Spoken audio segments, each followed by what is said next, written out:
Citons les grands êtres à propos de la loi gouvernant le karma. La pure et glorieuse énergie de Dieu, dont chaque électron contient la plénitude du plan divin, continue d'affluer pour l'usage de l'individu sous la direction consciente de la présence Ayam. L'individu devra rendre compte de chaque électron prêté. L'énergie est aux ordres de l'homme. L'énergie devient pouvoir, que ce soit par l'usage d'un marteau ou par celui de la puissance de Dieu, pour construire une dynamique de victoire en ordonnant à la lumière électronique de manifester la forme complète d'un décret. Cette loi de l'équilibre s'appelle également la loi de la rétribution, résumée en ce vieil axiome « tu récolteras ce que tu as semé ». Cette évidence n'a pas été conçue comme une menace de punition pour les malfaisants, mais comme l'expression d'une précision mathématique de la vie. Chacun doit répandre la semence de perfection avec exactitude, et la récolte sera proportionnelle au semail.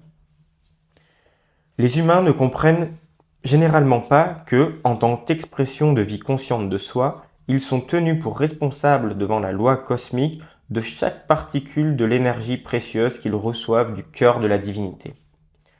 Depuis la chute de l'homme, chaque individu a créé durant son séjour terrestre une certaine somme de ce qu'on appelle approximativement karma destructif. Ce karma agit sur beaucoup de plans et son action est déterminée par celui des corps qui est le principal responsable de l'offense. Par exemple, le corps physique, en exécutant des actes de violence, libère une terrible quantité d'énergie mal qualifiée qui, tôt ou tard, s'attachera au corps physique. De la même manière, des actes de discorde se situant sur le plan mental, tels que les crimes de cruauté mentale, auront pour conséquence de charger l'élément mental de l'action vibratoire et de l'empreinte de l'individu. Un jour ou l'autre, ces pressions reviendront nécessairement dans le corps mental. Quand une vibration discordante est émise par un individu, la distance qu'elle couvre avant d'entamer son voyage de retour est fonction de l'intensité avec laquelle elle est projetée.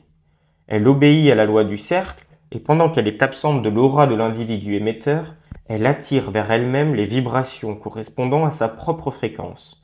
Ainsi, au moment où elle boucle la boucle et revient à la maison, elle est accompagnée d'un bon nombre de vibrations, de pensées et de sentiments reflétant la même qualité et la même fréquence.